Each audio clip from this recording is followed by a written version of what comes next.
Hi,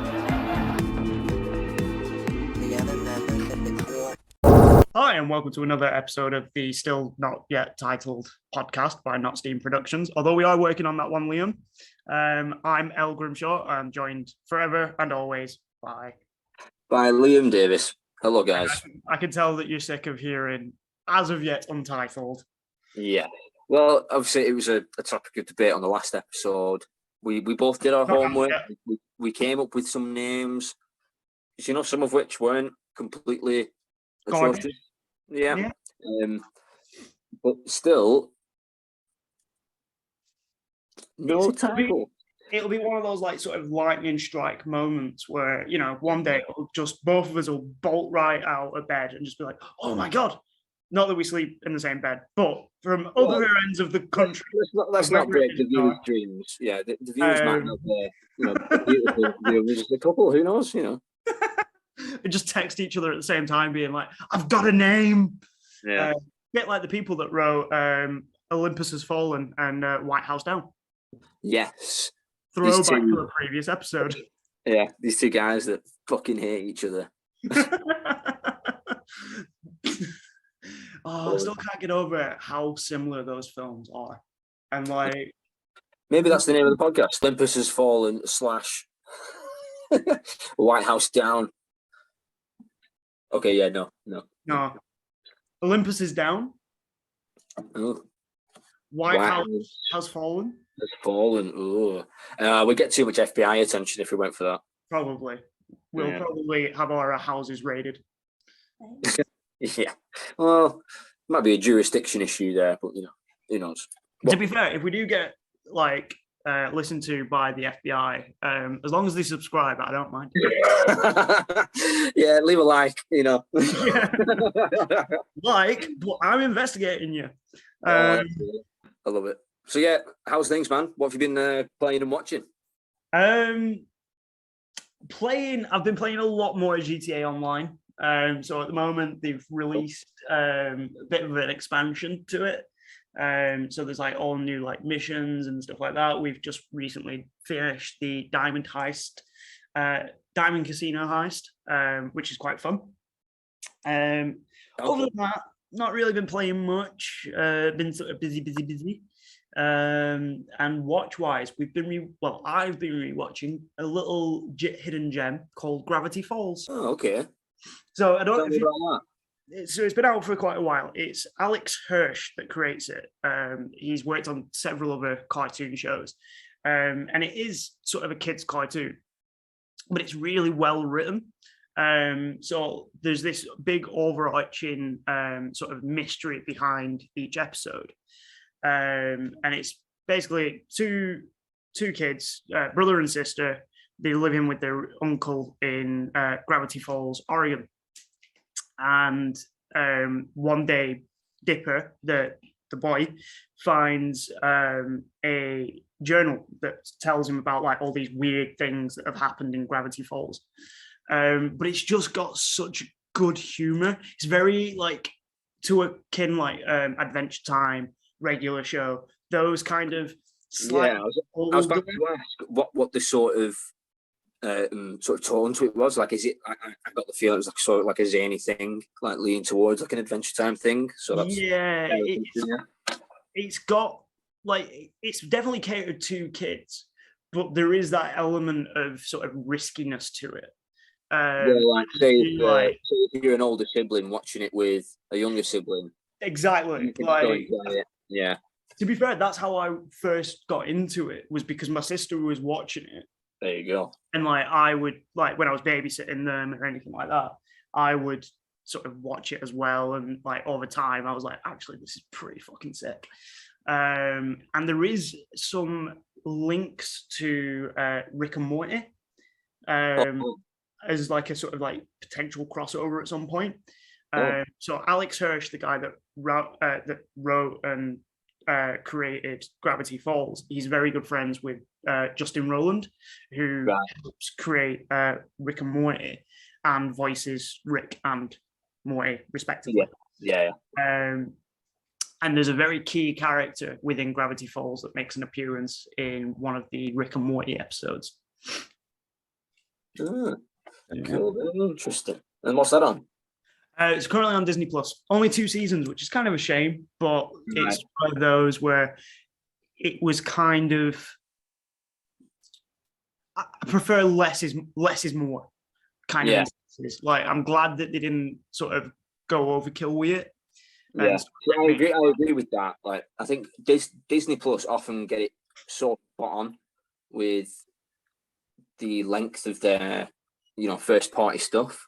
Like, all the Marvel shows are like 6 episodes long, and I think that's just perfect. You've not got any of these bloated filler episodes, and it can tell a more coherent story that way. It's just, and I used to be of the other persuasion, where say on like a Netflix show, like a new series had come out, and I'm like, what? Only 8 or 10 episodes? Like, what? That's not, blah, blah, blah.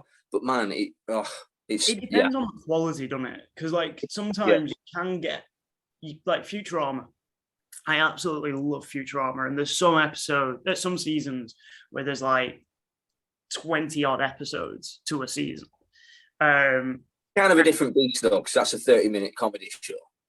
Yeah, but that's what I mean. Like, sometimes you can have it where absolutely, yeah, case by case, yeah. But when it comes to like something that's like an hour long, like Game of Thrones, like an hour long, some of the episodes of Game of Thrones were very boring and very tedious to watch through. Very long, yeah. A lot of the early Khaleesi stuff was very boring, very dull. Yeah. I'm sure there was one series where she fucking train wreck. I'm sure she just walked across a desert for a whole series. Something like that. Yeah. Doing the whole Moses. Yeah, and you're like, okay, well, this is, mind-numbingly dull. So I was reading about something. The whole story that Moses supposedly walked for 40 years and 40 years across the desert. Well, I don't know where he was trying to get to because I'm not a religious person. I don't think that's the story of Moses, mate. I think you're getting confused. The story of Moses is he led people out. He led the Jews out of Egypt. Yeah, he walked through the desert for like 40 years or some shit. No. So he led people through. He parted the Red Sea, didn't he? Yeah, and got the people out of Egypt. Yeah, you're getting confused with Jesus Christ, who spent 40 days and 40 nights in the desert, to prove that he's hard as fuck. I don't know, something like that. Prove that he's hard. Tempted by the devil, but anyway, yeah. Go on. You were saying about Moses. Well, it's mine now because apparently I'm wrong. Yeah, kind of, yeah. But it's weird that you mention it because I watched. There's a film. The name of it slips my mind, but it's Christian Bale plays Moses. Exodus. Exodus, yes. Gods and Kings. Something Gods like and Kings, yeah. Yeah. And it's I think it's Ridley Scott that directed it. So it's a properly good. Is it Ridley Scott or was it his brother? No, it's too good for it to be his brother. His brother did like a movie. That's kind of harsh. I know you shouldn't speak ill of the dead. So, well, depends on what they did. Well, yeah, bad B movie films. But yeah, and I've been watching. Oh yeah, so you'll like this. I think this is right up your street. I've been watching The Sandman. Yeah, Neil Gaiman works. I am kind of excited for it. Unfortunately, we've got rid of Netflix at the moment. And don't blame me. Look, there's nothing else on there. When I finish this, I'm cancelling my Netflix. Yeah, because I haven't watched it in the last 2 months or something since Stranger Things. Stranger Things finished. Yeah, that was the last time I watched it, and that was a month ago. Yeah, so it's wild. But is it any good? I'm only, I think, 3 or 4 episodes in, but it's brilliant. I've never read the comics as well or the graphic novel, so I'm sort of dissociated from that in a way. But as a piece of TV / filmmaking, brilliant. Like some of the shots that they use, the effects are really good. I wonder if it's the same people that worked on. I wonder if it's the same people that worked on American Gods. No idea. Probably because this is on Netflix and American Gods was on Amazon, so I doubt it. But it was actually produced by Starz, not Amazon. Yeah, but Starz are linked with Amazon. Oh, I don't know. I don't know. I don't know shit. It's depictions of. So if you obviously I know you know what it's about, but to just put it out there, basically it's about Dream of the Endless, who is basically he's essentially the god of dreams. Yeah, but he's described as more than a god, so he's sort of a step above a god.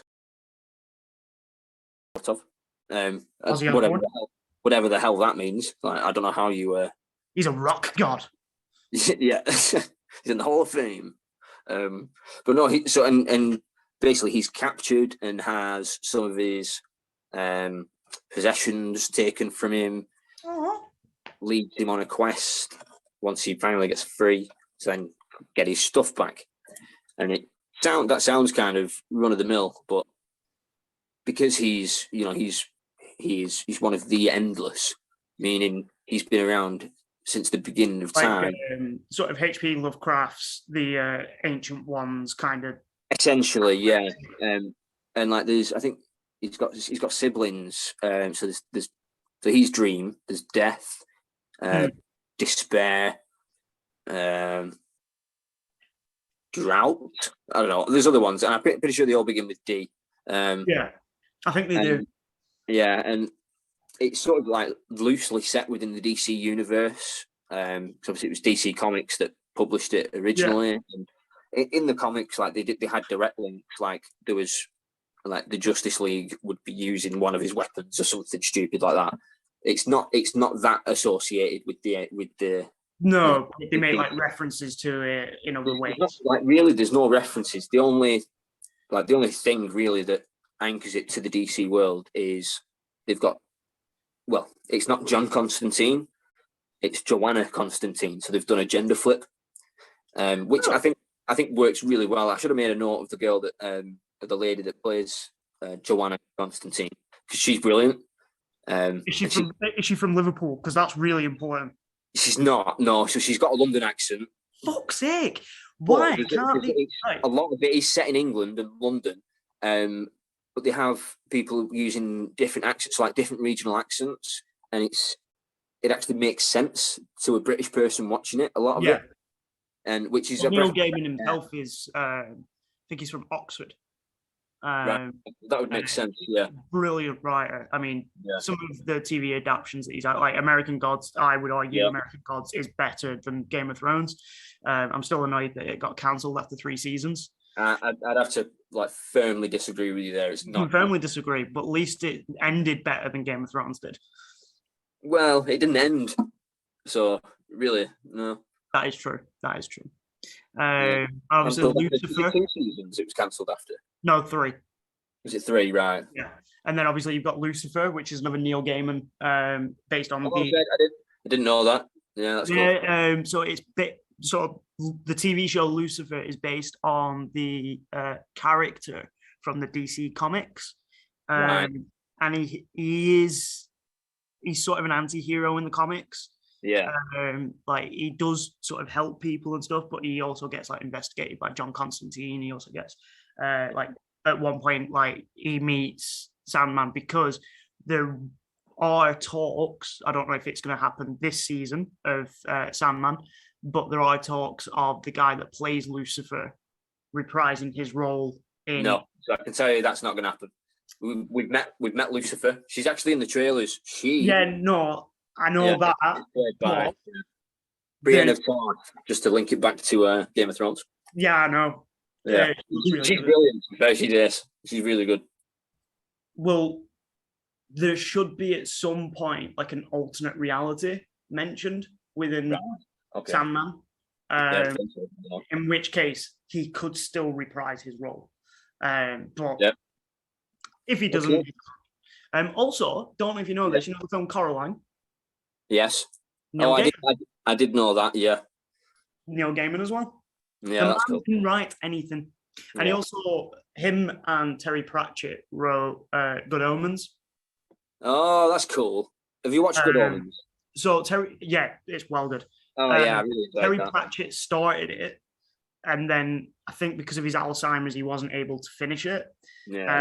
And Neil Gaiman basically came along. That's amazing. And finished it off for him. and he didn't do that much to it. As far as I'm aware, he only sort of fleshed it out and just edited it up a bit, and I think he wrote some of the ending. But yeah, it was written by both of them, so Terry Pratchett and Neil Gaiman. Yeah, that's really cool. Sweet, yes, that's a nice little catch up. And if you can't tell already, I'm taking over this show, which means I've done the script. Done the script, a very quick script as well, very quick turnaround, which I'm quite. It was, yeah. Well, we kind of what's the word? We cannibalized some previous non-used scripts, sort of. We had a bit of an issue with the recording of the last one, which we are going to fix. Well, I'm going to fix. We'll get that fixed. But this is going to be this week's, and then the episode week. Yeah. It doesn't matter. It doesn't matter. You don't need to know that. We're doing a bit of time traveling. That's all. That's it. We've developed time travel. That's all it is. Yeah, nothing huge, guys. So our first feature of the day, both going to be talking about an adaptation. We essentially, the job for this was to come up with an adaptation. Whether it's been done or not, you can have your own little take on it. Want you to make a film, choose a director, some of the cast, the main stars, give us an overview of the story, but it has to be an adaptation from existing media, shall we say. And in fact, I'll kick off with this one because you went first on the last one. So my adaptation, and it has already been adapted into a film, but it's a piss poor adaptation. I'm going to choose the Dark Tower series. Yeah, so I've never watched it, and I know. Please don't do that to yourself. I know you've read the books, haven't you? I absolutely love the books. Yeah, they're my favorite series. My favorite. 10,000 pages long. Yeah, I think there's 8 books. Yeah, it's quite long, but I can barely write 2. The characters in it for me are just what make it what it is. But then in the film that they've already done with Idris Elba and Matthew McConaughey, I had no issue with the castings or anything. But they tried to basically shove 8 films worth of stuff into one, or 8 books worth of stuff into one film, and they cut out half of the main cast, or the the leading roles. Like I'll touch on them a little bit, obviously with my my castings. But first off, I want to say that it's not going to be one film. It's going to be 7 or 8 films. It's going to be a saga. Yeah. So going like the sort of Star Wars episodic films. Absolutely, yeah. Or I'd say closer to Harry Potter in the way that they're released. Yeah. It's like 7 or 8 films, or maybe even 9 films, because with Harry Potter they split the last one into 2. Yeah. So it might be the same with big final battle and all that stuff. But the director, I would want Denis Villeneuve. The guy that directed Dune. Yeah, Dune and Blade Runner. Blade Runner sequel. Yeah, 2049. No. Yeah, 49. Blade Runner. Yeah, 2049. Yeah. I just think that his sort of visual style, and the way that he does his world building through usually just visual means, like he doesn't do a lot of exposition. Like he can sort of throw you into a futuristic, or in this case, it would be kind of his first dig at a fantasy setting. But like in the books, they don't give you a lot of background. It's like you sort of learn it as you go along through the characters and some of their stories and things like that. I'd be. That's how. Yeah, that's sort of my fundamental building blocks for my dream adaptation. So who would you get? Because if I remember rightly, there's the gunslinger character. Yeah. Which, by the way, one of the coolest names ever is called Roland Duchesne. You're like, dude, that's cool. It sounds like some sort of badass poker player, doesn't it? Yeah, but he'd kick ass at poker. Absolutely. Yeah. And then there's the devil character that's Matthew McConaughey in the. So he's he goes by so many different names throughout the books because he sort of changes and alters. He's like a sorcerer or whatever. Like the two main ones, or the ones that stood out to me anyway, so there's Randall Flagg, that's like sort of one of his main monikers, and Walter O'Dim, because that's just cool. And there's a little Witcher thing, like connection there as well, which we love Witcher on here. Yeah, we do love Witcher. And for that, I would keep the casting the same. I love Matthew McConaughey, and I think it was actually an inspired choice for the role. Yeah, I think it was more just the production side of it. Yeah, the scripts didn't allow him any of the, to flex his muscles, basically his acting muscles. Yeah. He was once a hated actor. Yeah, he talks about that quite a lot, and how for years the only jobs he could get were like romantic comedies, and he would do them for a while because he needed the money. Then he's like, "Oh, I want to take myself more seriously than this," and he kept just turning down roles for like 2 or 3 years, and then eventually got something. Texas Dallas Buyers Club, or whatever the heck it's called. Yeah, that may well have been it. Yeah, that was the film that kind of changed it was Lincoln Lawyer for him. That was it. Sorry, yeah. So that was where he got his first sort of drama role, and then that led on to Buyers Club. What's the stripper one? Magic Mike. Yeah, I've not seen it, but yeah, I know he's in that. Magic Mike. Yeah, I've unfortunately seen that. Yeah, it doesn't sound good. No, I do agree with what you're saying, where they condense it down into sort of like one film. You'll have noticed, like sort of in the early noughties or like mid noughties, when after like Harry Potter, and every sort of movie production company jumped on this bandwagon of basically trying to make kids' books into films. Yeah, and there's some that are brilliant. So the Hunger Games series, really, really good. Yeah, I watched them again recently, and something that stands out for me is just how well made they are. Like, so the way they're put together, like the editing and everything. It's like, this isn't a kids' film. No, like, this is made for adults. Like it's like to be appreciated fully. Like, kids aren't going to appreciate that. It's there's a lot of it. There's a lot of it from. I mean, I've only read the first book, and I'd have to go to my researcher for proof of this, but.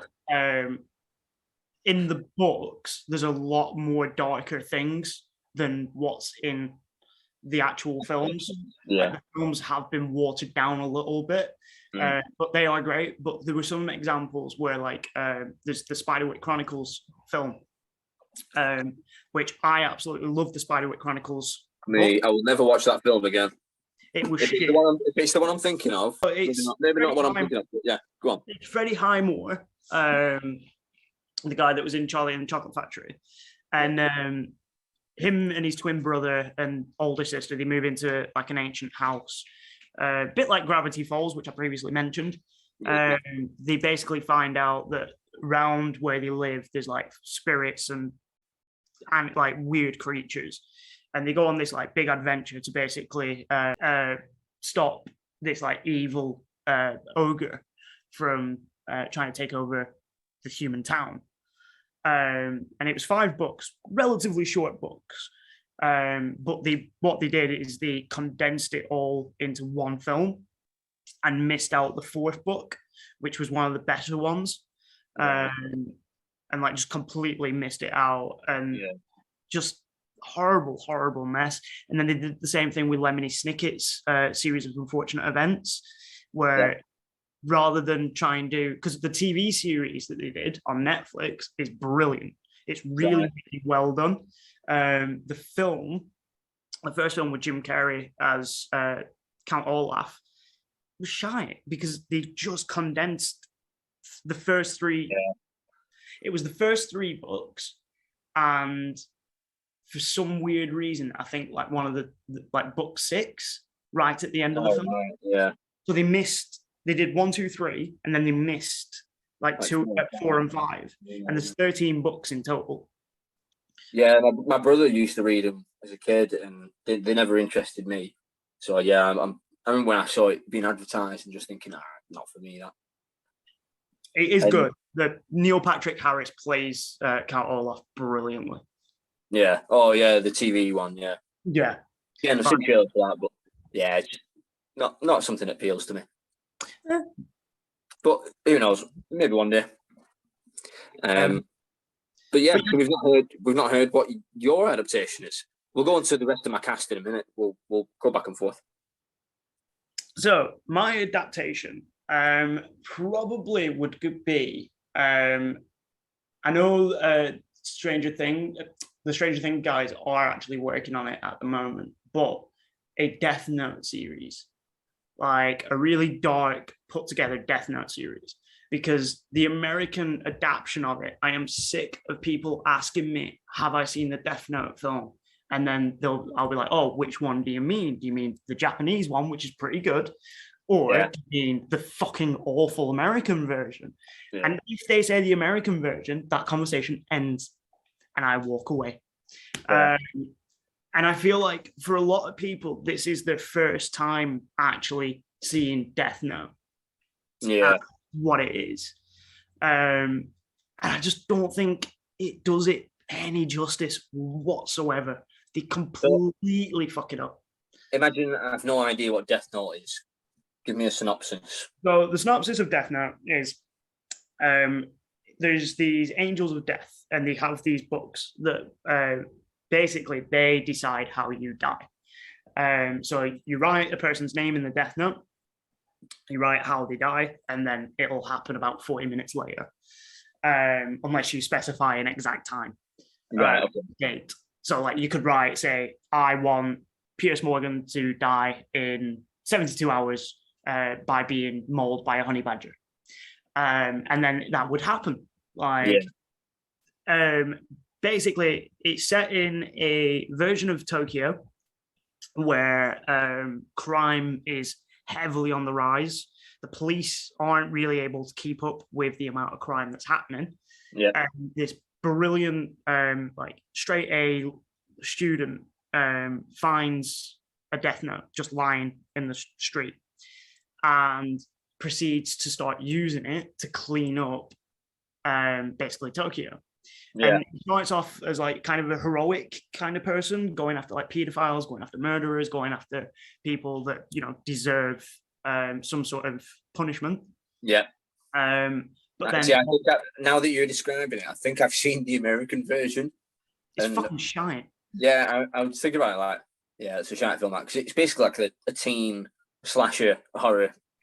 Yeah, really, in the American version. I mean, so the director I would get to do it, it would either be the guy that did Batman, the most recent one, Matthew Reeves. Yeah, Matt Reeves. Yeah, Matt Reeves, or David Lynch.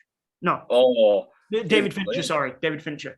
Sorry, yeah, Fincher. Guy that did Fight Club, Social Network, all that. Yeah. If I was going to pick any director, it'd be one of those two. I don't know which one, because I feel like both have the ability to do very similar sort of films. Yeah, I think I'd lean more towards Fincher myself out of the two. The only reason why I think I would lean more towards Fincher is because I think he's got more of a repertoire behind him. He's got a bigger portfolio. He did Fight Club, he did Social Network. He also did The Curious Case of Benjamin Button. Did he? Yeah. Bit of a weird one. Didn't like that film. It's a nice change of pace for him, I suppose. Yeah, it was a bit different. He did the Girl with the Dragon Tattoo, which I actually think is really good. Not as good as the original, the Swedish version. Yeah, see, I've not watched because is it a trilogy? Or is there two of them? No, there's the Girl with the Dragon Tattoo.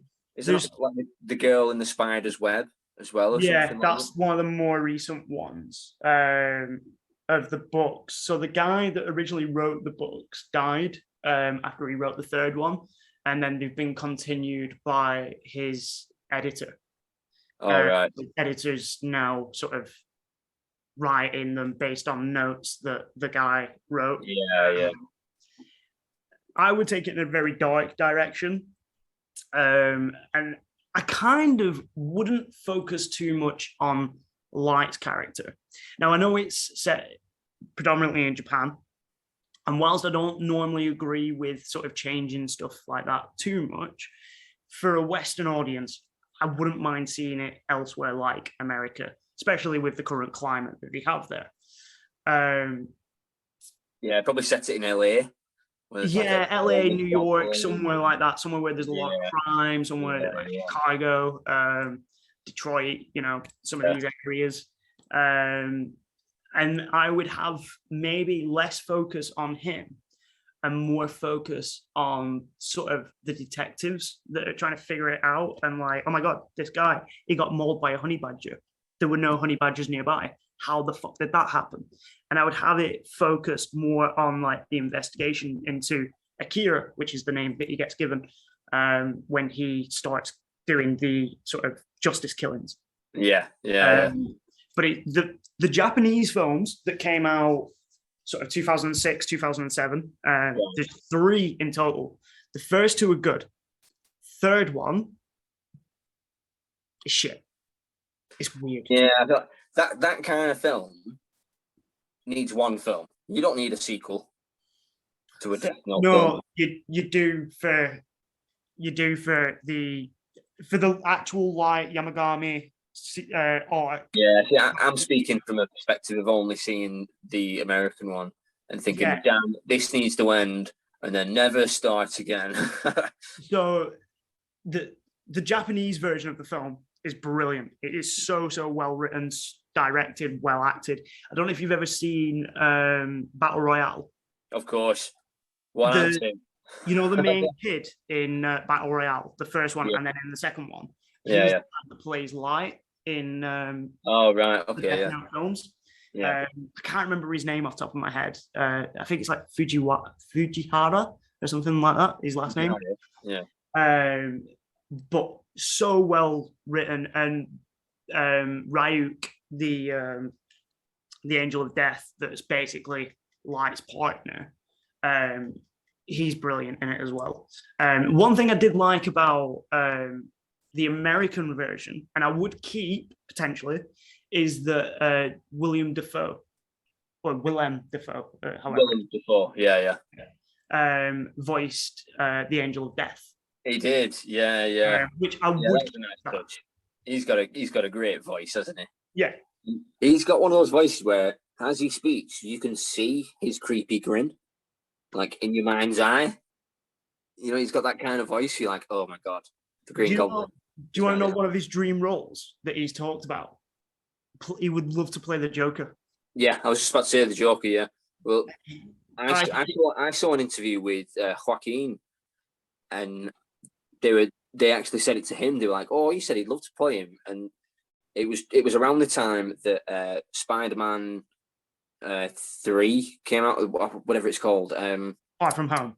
Far From Home, yeah. Where no, not Far From Home. The next one, Home. No, because there's Homecoming. Far From Home. No Way Home. No Way Home. That's No it. Way Home. Yeah. I don't understand the sort of home thing. No, I don't. Yeah, I think they sort of painted themselves into a box with the first one. Yeah. And then they're like, oh, what should we go for the second one? And then by the third one, they're like, oh, it needs to say home in the title. Yeah. Because he plays the Green Goblin really, really well. Absolutely. Well, yeah, so he was saying that, Joaquin was saying that, there might be like a multiverse sort of element in the next one. Who knows? Maybe there'll be 2 Jokers.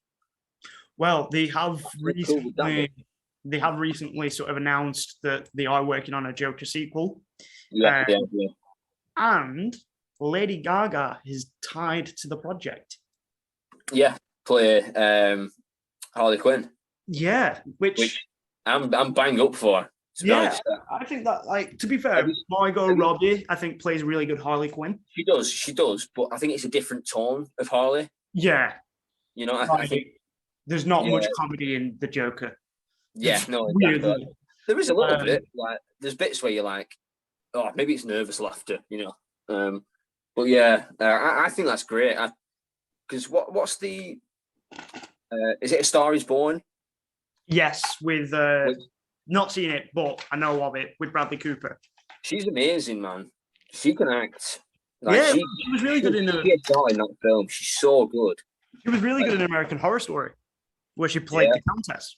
Yeah, so I've not seen that, but yeah, I've heard good things.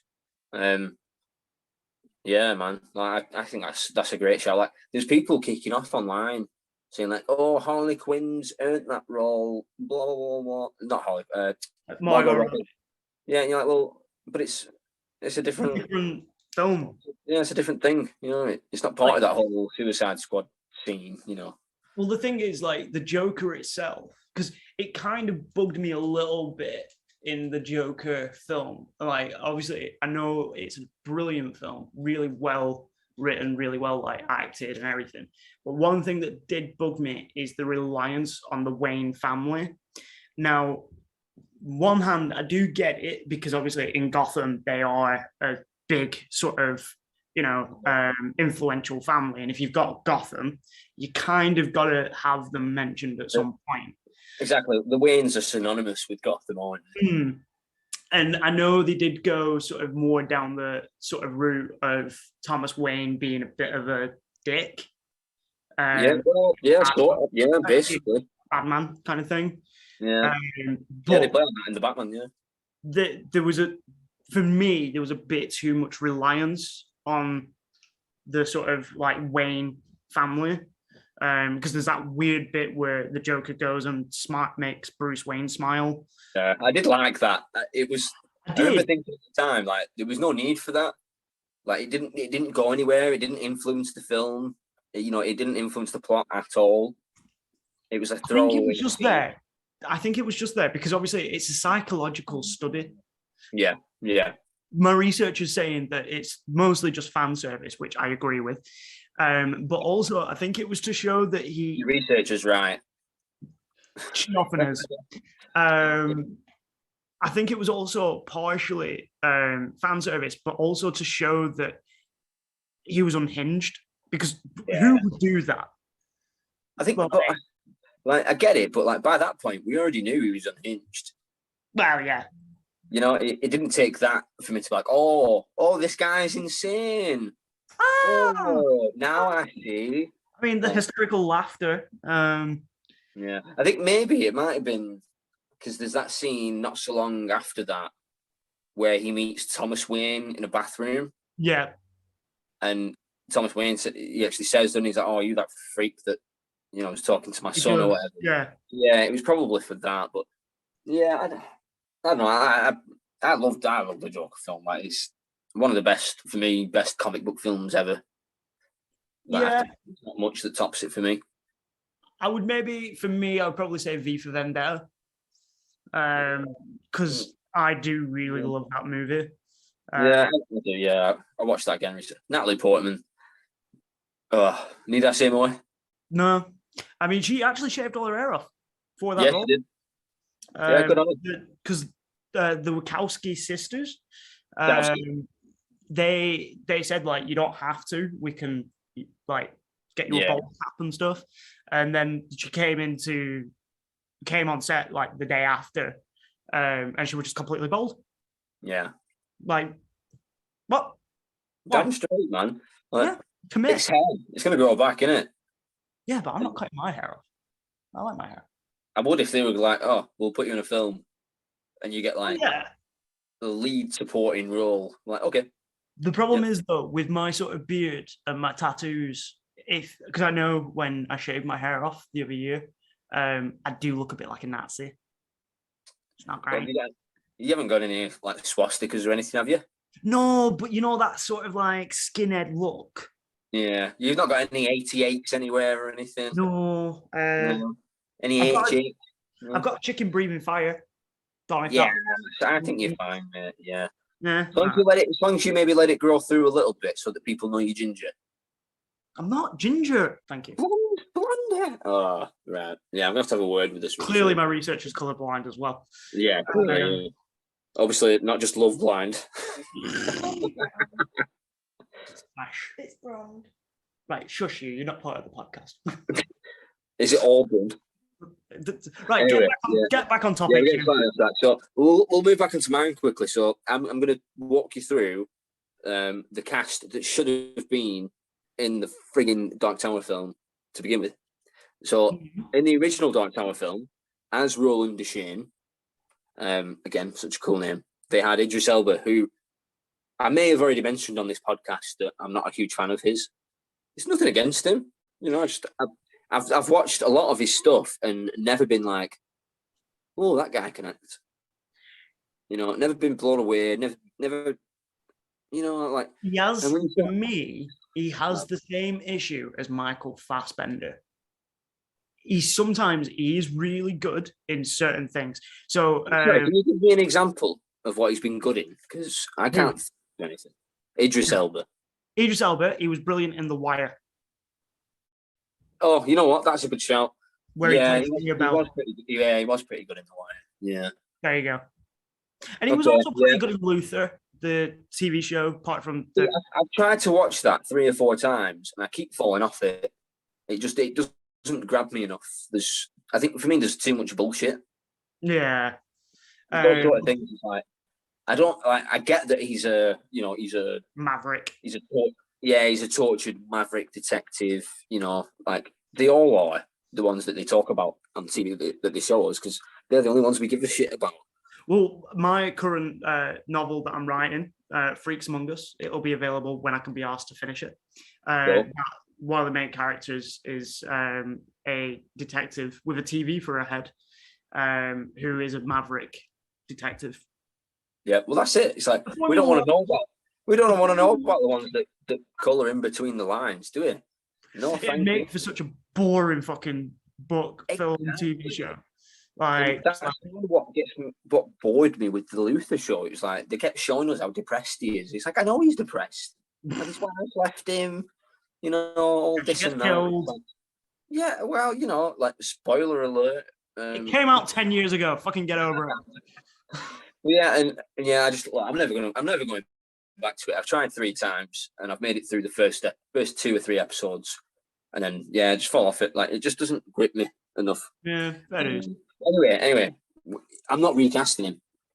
So why are we spending 5 minutes talking about Idris Elba? You just said you hated him. Well, I don't hate him. I'm just not a fan. But I'm not recasting. So as Roland Duchesne, I'm going to go for Timothy Oliphant.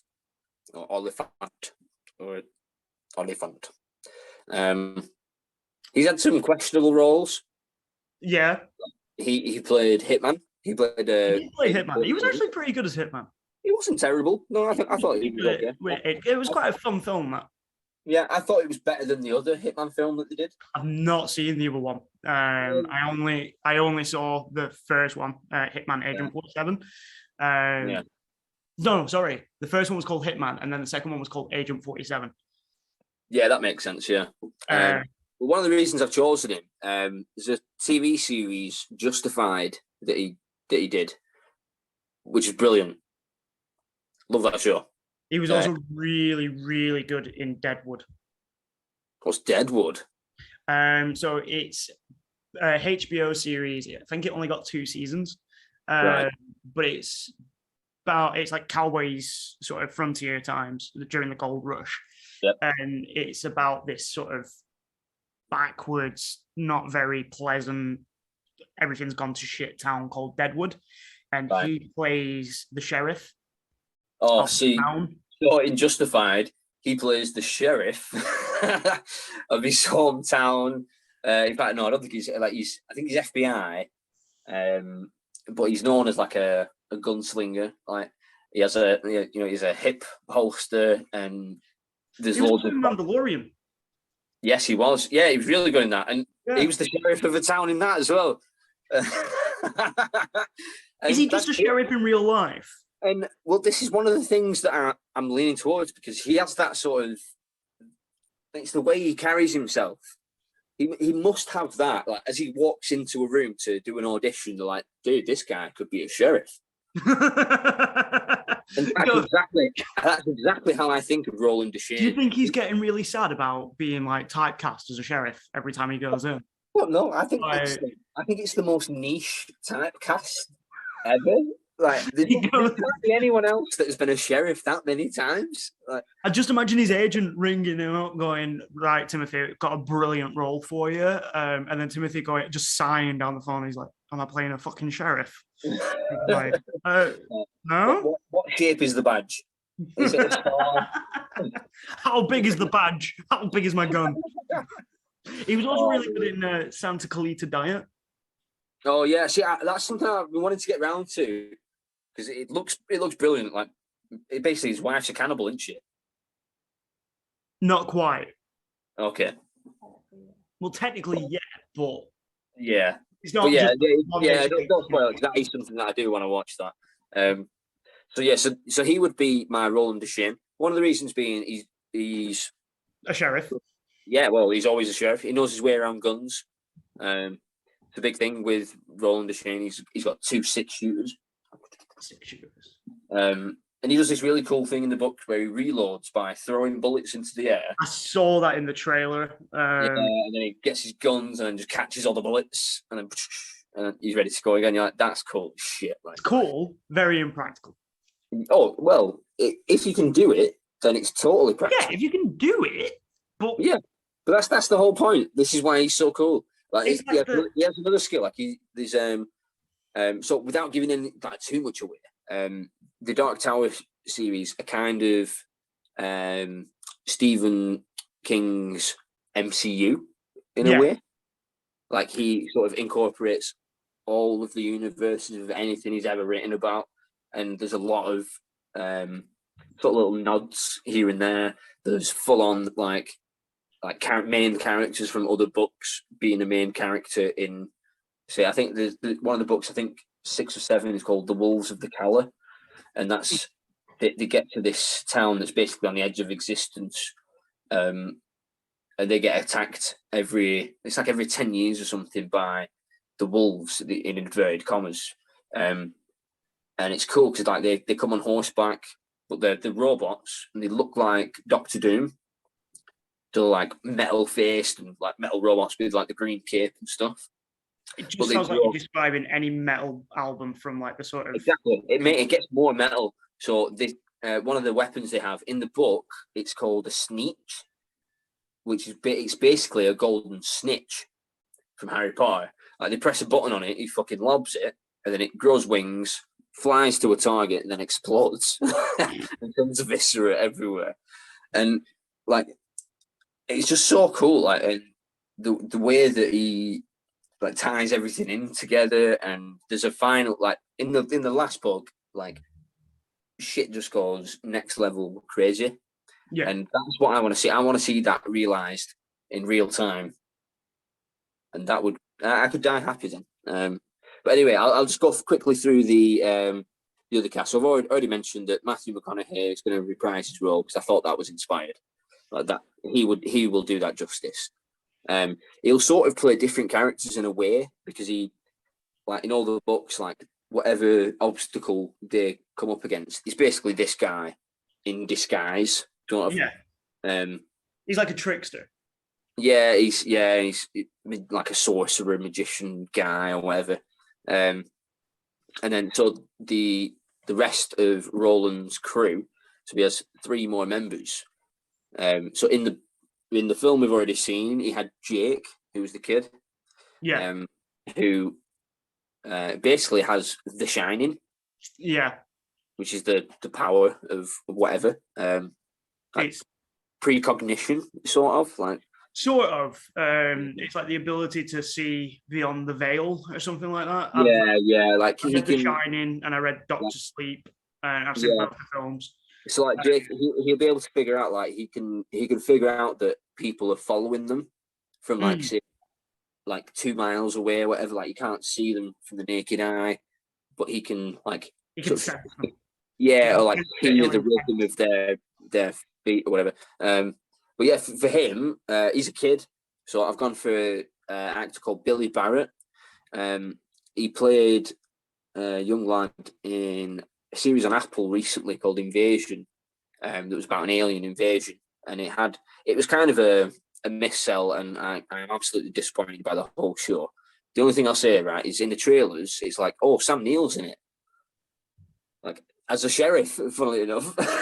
So Timothy Olyphant was busy, was he? Yeah, it must have been, yeah. He's like, no, I'm already playing the sheriff. I'm in The Mandalorian. If this isn't the sheriff episode, I don't know what is. But he was literally in the first episode. and that's it. Yeah, there's been a few things like that where it's like that to me is a missell. That's I should be able to complain to trading standards about that. You should. Bull. Somebody did that recently. The rest of it was like, oh god, it was so bad. But that kid, he was really, really good. And yeah, I think he'd do it, like, because I'd sort of wanted to do the same thing again in the Dark Tower film, because he was like, they're on a school trip when the aliens invade and everything goes to shit, and like he gets bullied or whatever beforehand, but then he can sort of step up and take charge and gets people on his side, and so yeah, I think he'd be pretty good.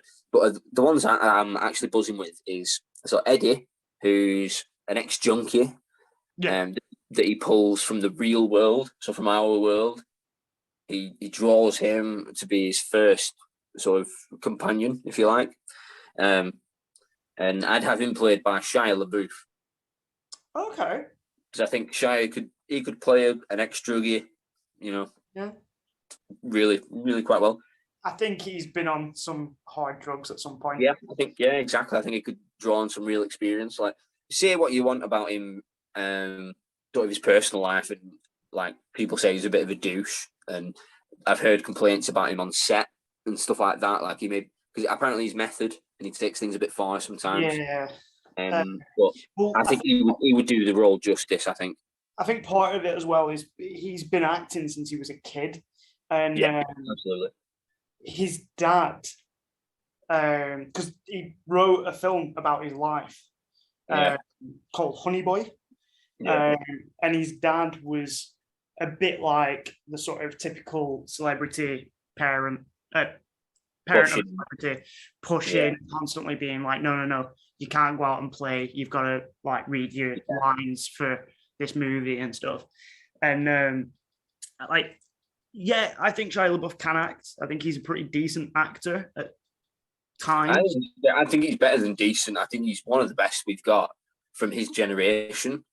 But because of the whole attitude thing and the whole method, avant-garde sort of turning up and sort of it with a bag on your head. Yeah, the ego. Like, I'm not real.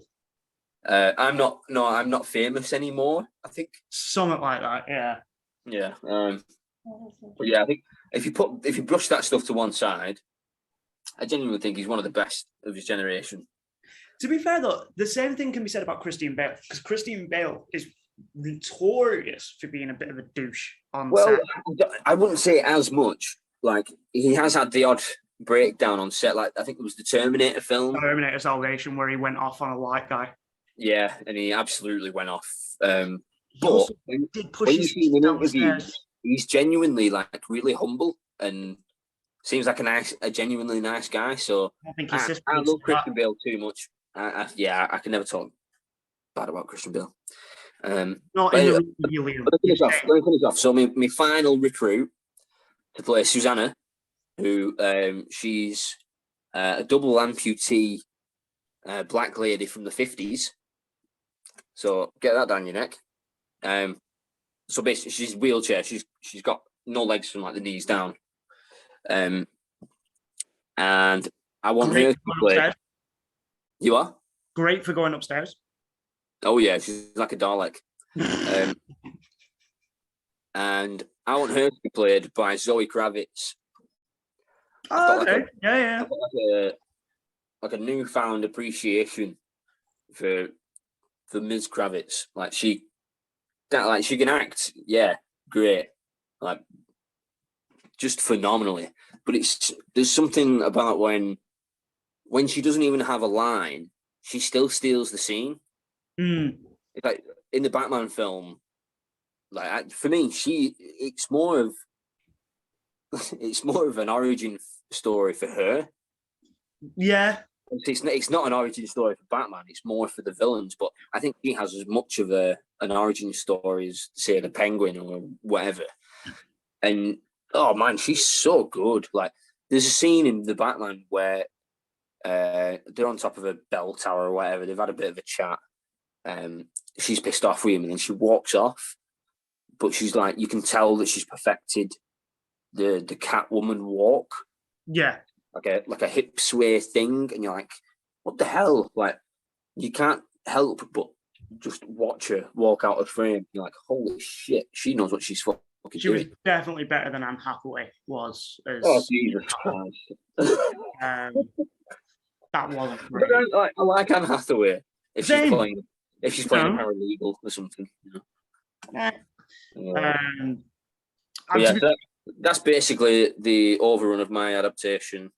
We had that cast, that director, 8/9 films. That's all I'm asking. With mine, I would probably just do 2 films. There is in the sort of manga and the anime series of Death Note, there is a sort of like third arc. So there's 2 main arcs, which is the sort of Light Yamagami arc of when he first becomes the sort of like Death Note killer. And then there's the arc where it's him and the detective L going sort of against each other, like head to head. And like that's the second arc. And then there's a kind of third arc, which came sort of after after what happens at the end of the arc. The third arc isn't really that important. It doesn't really do anything other than just provide a bit more runtime, shall we say, for the series as a whole. So I would only focus on making the sort of like main story, which is the Light Yamagami story, and ending it with how it ends canonically for that character. Who I would cast, I'm still sort of umming and ahhing about this because you need somebody that's relatively young. I think I would go for Mike. Is it Mike in Stranger Things? Noah.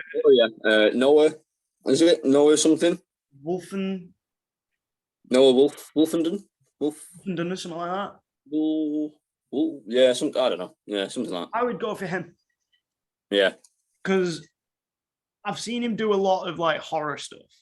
Right. He was in It.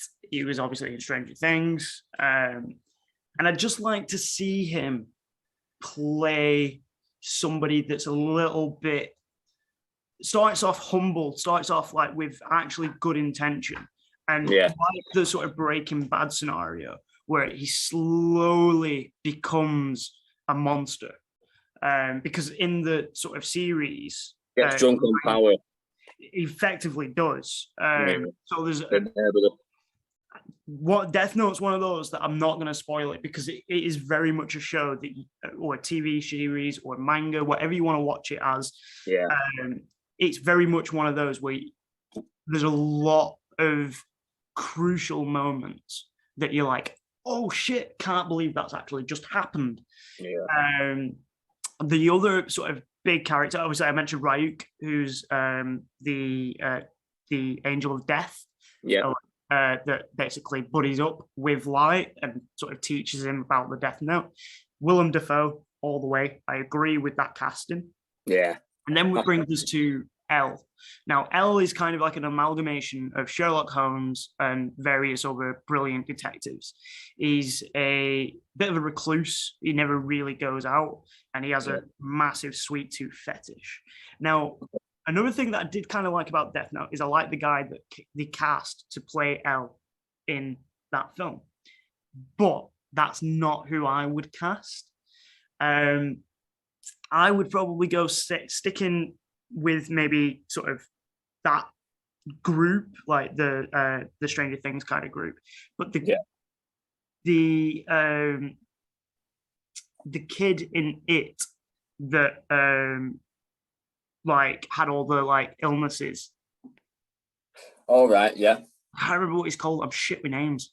Ricky. Georgie? Who? Hiya, Georgie. Is it Georgie? Or George? No, it's not Georgie. George is his little brother that gets eaten. Oh yeah. So it's his brother, isn't it? Yeah, it's his. But yeah, I know who you mean. Yeah, you know who I mean. The one that gets his arm broken. Yeah. Like, I would have that kid play him. He was he's really good. We watched Luca, the Pixar film, and he voices one of the characters in that. He's brilliant in that. Really, really, because voice acting, whilst it may seem quite easy, it's another beast. It's a completely different beast. Because if somebody gives a poor performance as a voice actor, you can tell. We mentioned, I think it was in the last podcast, the last episode that we released. The next podcast. Or is it the next? I don't know. One of them we mentioned. Let us know.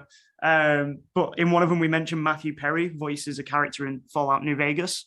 Yes. And it was awful. Yeah, well, that's it. Like people don't understand like how difficult it is to do that, because you got to think, if you're on set doing it in person, you can react from the other person's line, from your counter actor's line. Whereas when you're recording lines in a studio, usually in a booth. Yeah, you're in a booth on your own. They might have I've seen it where they have a screen up. Yeah, and you see like the animation. Yeah, and then they'll sort of try and match the noises or whatever to that. In fact, there's a great video of the guy that plays Rocket, Bradley Cooper. Oh yeah. Second mention this week, actually. Yeah, he's doing well. He's not played a sheriff though, has he? He hasn't. Well, maybe. I don't know. I don't think he has. I don't think he has. Oh, Rocket is a sheriff. There we go. Hey. That's the series I would watch. But yeah, there's this video of him in the recording booth, and they have the the screen up, and they've got all the CGI of Rocket up there, and like doing all the whatever it is he's doing, and he's so animated behind the mic, like he's watching the screen, and he's all over the place, like arms are flailing. He's like mocking like gun maneuvers with his arms, like pretending he's shooting a big rifle off. Oh, and then you just have Vin Diesel that goes in and he's like, "I am Groot." He literally says the same line like 8 times. They got him to re-record his lines for the second Guardian. I would hope so. Yeah, but he just says the same thing over and over again. He says it in different ways. I've got to say, for me, especially the first Guardians film, Groot was so. There was like 5 or 6 points throughout the film where he just pop up and go, "I am Groot," and it'd be so poignant and moving at times, and you're like, "How the fuck are you doing that, man?" The bit where he protects him by like making like a giant tree thing, because I'm gonna cry. He generally is like, it's almost the same as in Futurama when Fry's dog. I feel like this is a good time to sort of end that last segment. I was just about to say that. And I'm going to just quickly jump in here and do my usual plug to my Nacebo-verse. Because what you've just said about Sandman trying to regain his powers is a crucial part of my short called Between Science and Magic, which is about the character Nix Kovak, who is a brilliant caster. He's able to do some tremendous things with magic. Possibly one of the most powerful people in my Nacebo-verse that I've introduced so far. Cool. Basically, he's lost his abilities. The reason why is somewhere hidden in my shorts. You've read it. I'm not sure if you're aware. I don't want to say it because obviously the whole point of my Nacebo-verse is you kind of got to figure it out as you go along. But he's lost his powers. And he goes on an adventure with a scientist that is basically kidnapped inadvertently. He's kidnapped and they go on an adventure to try and basically get some of Nix's power back. It's available on my Patreon. I'll probably include a link. Of course. You never know. Maybe one day Nix will be in a movie. Hey, who knows? Cool. Who knows? That'd be cool.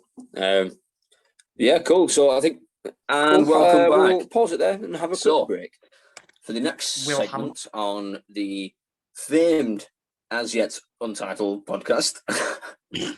By the way, I was still leaning towards, like, we both mentioned the as yet untitled podcast as our name, and we said, oh, well, copyright and all that with the, is it a BBC show or is it Channel 4 or something? No, it's on Dave. Dave, right, yeah. What I was thinking, as yet untitled, what if we just go as yet unnamed? No lawsuits available there. TBA. TBA. TBN. To be named. TBN. TBD. To be decided. I don't like you thinking. Also, how fucking weird is it that we have a channel that's just called Dave? Yeah, which I kind of love that, to be fair. I do love it. Well, the reason behind it, if I remember rightly, is because the guy that came, the company that came up with it, they were like, everybody knows a Dave. Yeah. In fact, that was the initial tagline, if I'm not mistaken. Like before the channel itself launched, when it was advertised on other channels, I'm pretty sure that was the tagline. It could have been, to be fair. Dave, a new channel. Everybody knows a Dave. Yeah. Well, true. The more recent tagline that I remember was the home of witty banter or something like that. Yeah, that was it. Yeah, the home of witty banter. I think they still use that. I haven't watched anything on Dave for years. I don't watch Taskmaster. Yeah, true. Yeah, channel 4 player. What's it called? Is that 4 player? No, UK TV. UK TV Plus. No, it's on all 4. It's the channel 4 one. What, Taskmaster? Yeah. Pretty sure it's channel 4 show. Yeah. I don't know. Tell you what, it started off on Dave. That's what it was. I think it did the first 2 or 3 series on Dave, and then channel 4 were like, yeah, this is shit, so let's buy that.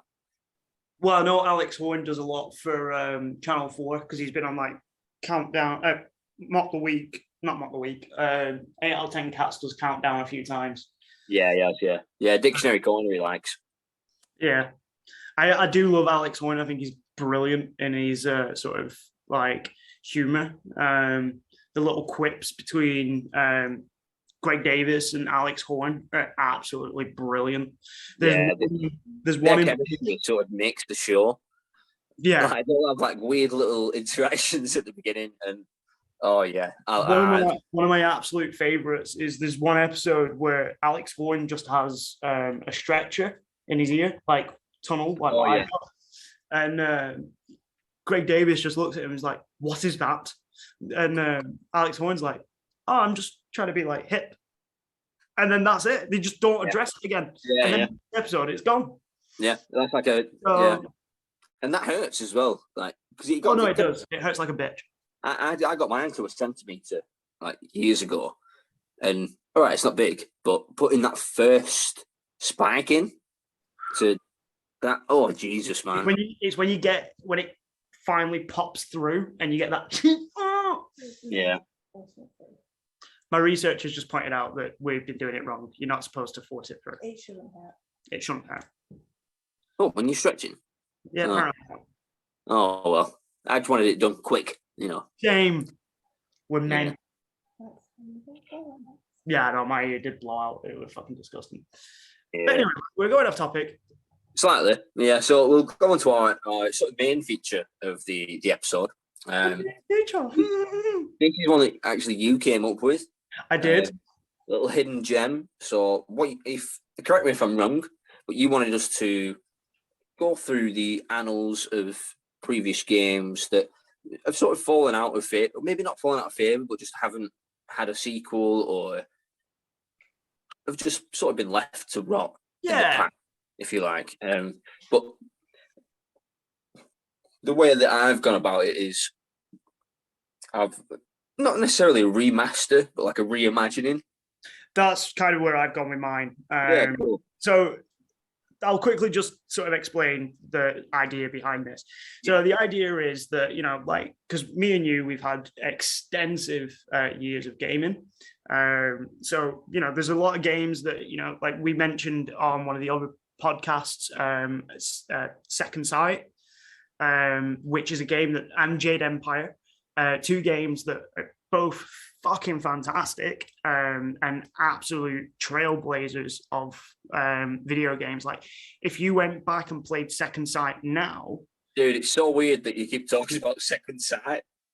It's definitely not the game that I've chosen.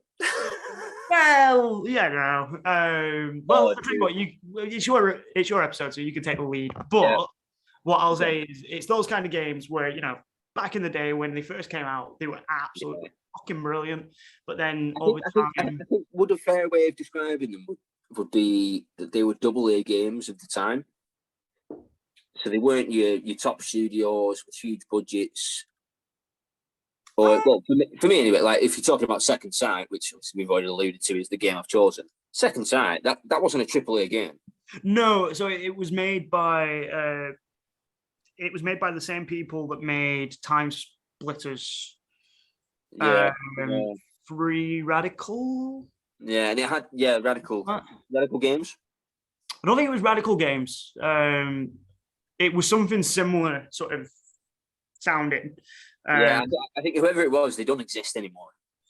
And no, that's part of why it's sort of fallen off. Although their library has recently been bought out. Right, good. That's good. Yeah, because there's a whole sort of emerging debate around dying games and how there's whole libraries of games that are going to be unavailable soon. Oh, like the PS Vita games. I had a PS Vita and it was a great console. Yeah. The only issue I had one, it passed me by. I had the PSP. The only issue with it is there weren't enough games out for it that specialized in it. And because there was one of the only Uncharted games that I've actually completed was on PS Vita. It was Uncharted Golden Abyss. Yeah. And then there was Killzone Mercenaries, Gravity Rush, which is a brilliant game. That's great. Yeah, I played that on Switch. On Switch?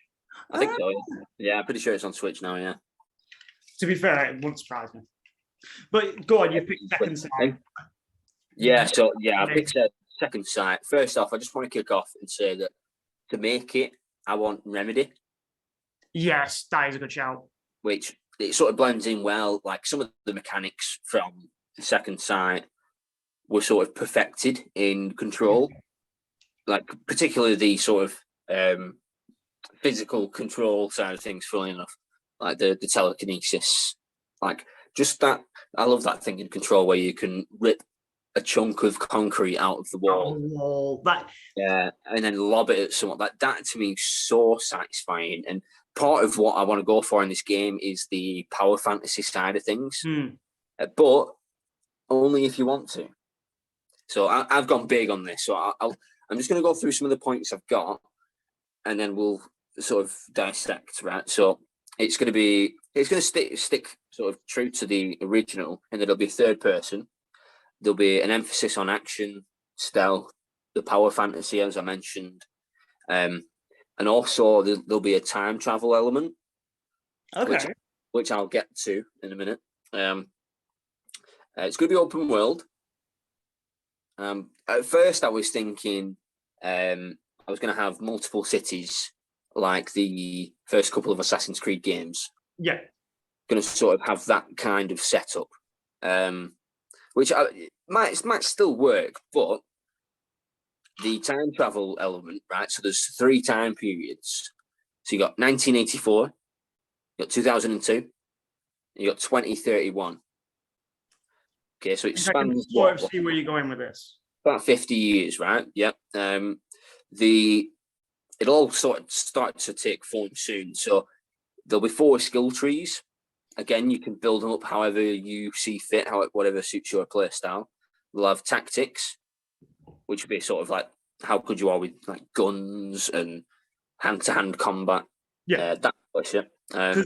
Just to quickly, so for those that don't know, Second Sight, you play as he's like a Spec Ops. Essentially, yeah, he's Spec Ops. You wake up initially and he's got amnesia, doesn't really know what's going on, and then he realizes he's got these special abilities, which I think they just call them psychic abilities in the original game, but they range from like being able to read someone's mind to telekinesis, and they had astral projection where you could essentially hide in a corner, but then have like a a ghost version of yourself walk around and yeah, I did love that. Scout things out. That was cool. And yeah, but they had really like cool and like tight gunplay as well. Like I remember, like you didn't really get a weapon for the first sort of 2 or 3 hours, but then there was a flashback scene, which they do that quite well as well. There's a lot of flashback scenes in that game where it teaches you a bit more about the character that you're playing, but then at the same time teaches you the skills to transfer across, which is a really cool way of sort of tutorializing a mechanic in a game. Yeah, it kind of built itself into that sort of difficulty curve where, you know, as the game progressed, it like harder and harder enemies. But because you were kept going back and forth in sort of like time periods. Yeah. Like you say, it would almost make it into a tutorial without it actually being like a hold your hand sort of tutorial. Yeah. And I absolutely love that when, like, I think Breath of the Wild does it brilliantly, where they just give you the absolute bare minimum basics at the start. And then it's like, right, now you're out in the world, crack on. And you you have to play around with shit and just try and make the best of it. But yeah, so the last thing I want to mention is the special sauce. Special sauce, of course, vital ingredient. So I've already mentioned the time travel. The special sauce would be sort of akin to what they did in GTA 5 with being able to switch between 3 different characters, except with this, you'd be switching between the same character but in 3 different times. Yeah. So but he would time travel between those times. So you're not having like a young version, you know, and an old version or whatever. You're the same guy. At the flick of a button, you can go from 84 to 2002 or to 2030, or, you know, in any order you want. And like the way that I would sort of build that into a mechanic would be, say if you had a mission somewhere where you had to go in and say break someone out, you got to rescue someone from a government facility or something. Yeah. But they're being held there in, say, 2002. And you're like, okay, well, I'll go there in 1984, have a look at the sort of setup. Obviously, it won't be as technologically advanced because it's in the 80s. And you've got, you know, say like, for instance, you're like, oh, I've got really good like psychic abilities, like really strong, like throw people around, choke them out, whatever. So I'll attack in 1984, and then maybe you get cornered, or like the alarms are going off, and you're like, shit, you know, they've sort of sussed me out here. I'm just going to jump forward to 2002 quickly. You go forward to 2002. Now, obviously a little bit more technologically advanced, but because in 84 you've been using loads of psychic abilities, when you jump forward to 2002, they've now got like anti-psychic countermeasures, say like a sonic wave things that would like nullify abilities. Yeah. But that works both ways. So because there's these sonic things out, all the guards are walking around with ear defenders on, or earmuffs or whatever. So then stealth is a more viable option in 2002 because of the actions that you've done in 84. So it can get a little bit messy if we go into it all, but I think just as a basis, I love the idea that something you do in one time period can affect the way that the world is and the way the enemies react in another time period. So like sort of butterfly effect kind of thing. Thank you, researcher. To be fair, I can't actually think of any game that has done something like that. There are a couple of examples with there's Dishonored. There's a level in Dishonored 2. There's like one level, but as a primary mechanic, it's not been done there was that game Time Shift for Xbox 360, right? Where that you could, but I think it was more just like fast forward, rewind, time periods, a short period of time. So like say somebody goes to shoot you, you could like rewind so that you can get out the way in time. Like that. I think that would work really well. because especially with Second Sight, one of the best things about it was when you got all your abilities and you were basically just a tank. Exactly. And like you were just walking around and like there'd be like guards like trying to like keep you at bay, and you just like pick one of them up like Darth Vader and fling them halfway across the map. And I love the idea of sort of going a bit more precision based with the abilities and being like, oh, I'm just going to pull a pin on your grenade. That would be pretty cool. You're like 50 feet away. I'm just going to pull that pin on your grenade. Minimal effort for me. Yeah, take out like 3-4 guys, like bang. Yeah, it'd be quite cool as well if you could do like say a bullet, like sort of control the bullets and like have them like fling them back. Yeah, why not? Well, that's one of the powers will be like physical manipulation. So yeah. Absolutely. To be fair, that game, like, even if they just sort of did a remake or like a remaster of it, probably. I would play the shit out of that. Yeah, 100%. Because it had a very sort of unique art style as well. Yeah, it did. Well, it was very sort of time splitters. Like, that's sort of kind of similar art style, and it almost cel shaded, but not quite. Like a little bit of realism on top of it. There were bits in the so like when you played as I can't remember the name of the character, Johnny Summer. But when you played as Johnny, like sort of back in like whatever time period it was before he got his powers, it was all very grey, and very muted colors. And then sort of when you were playing as the older Johnny when he's got his powers, it was a bit more not vibrant, but there was more color to it. Yeah. Do you know that's one of the things I'd have with the different time periods. Like 84 would be a lot more like dull and dark and maybe rainy as well. Like it rains a lot in the 80s. 2002 would be a little bit brighter. Probably lots of whites. I think like white was big in 02. You know what I mean? And I think with that as well, the reason I went for 2002 would be there'd be like heightened security because of 9/11 in 2001. Yeah. And then 2031 would be like not cyberpunk because it's only it's less than 10 years off, but it'd be leaning more towards that like kind of dark but a lot of vibrant neon around. One thing that you could do really well with the sort of time travel aspect is you could have it so that like say there's like because you said it's open world, so I imagine there's going to be like side missions and like things.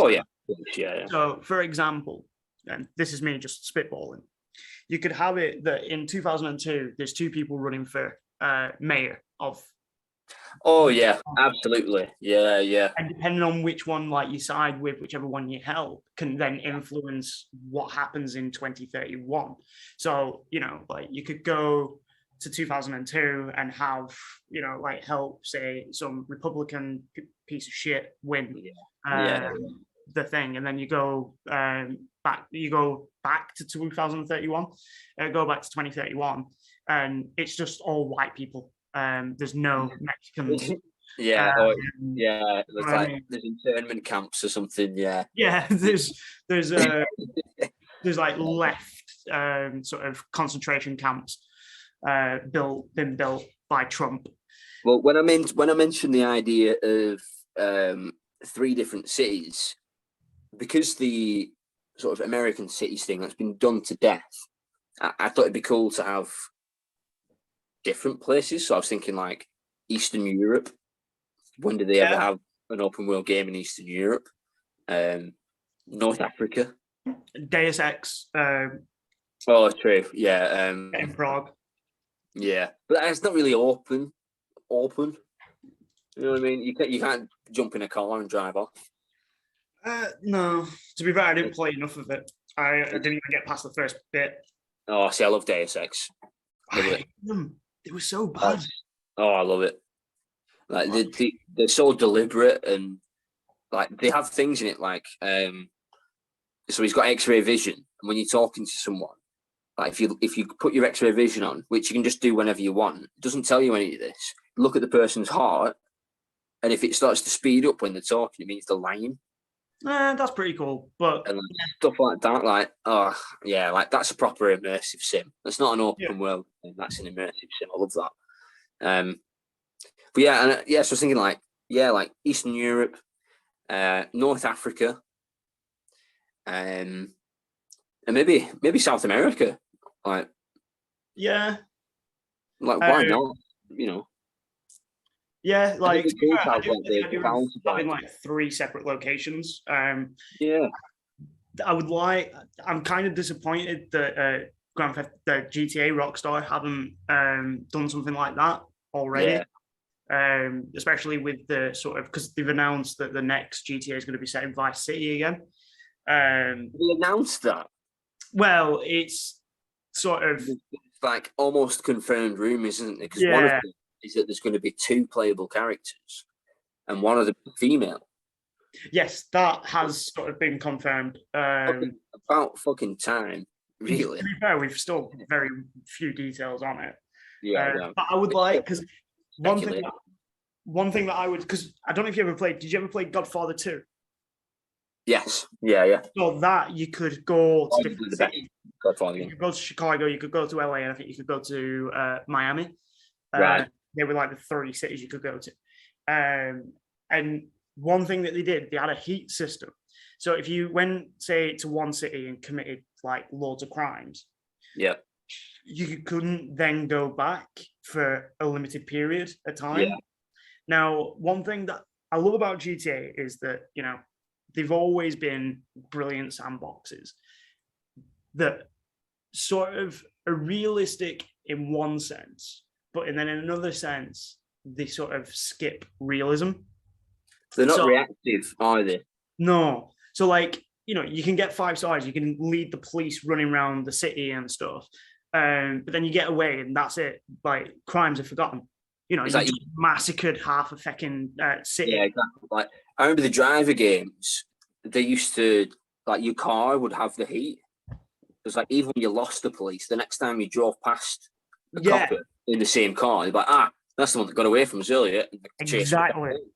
Yeah, So I would quite like to see in the next GTA, whether it's going to happen, that thing of, you know, you go out, you commit a few crimes, you know, your usual standard playthrough on GTA, and then you know, you've got to leave the city. You've got to go to Liberty City and like hide out there for a bit, so that way you're kind of like, shit, they're still investigating my crimes, like, you know, get out of the city. Or maybe it's like there's a rival gang that's got it out. Yeah, just stuff like that.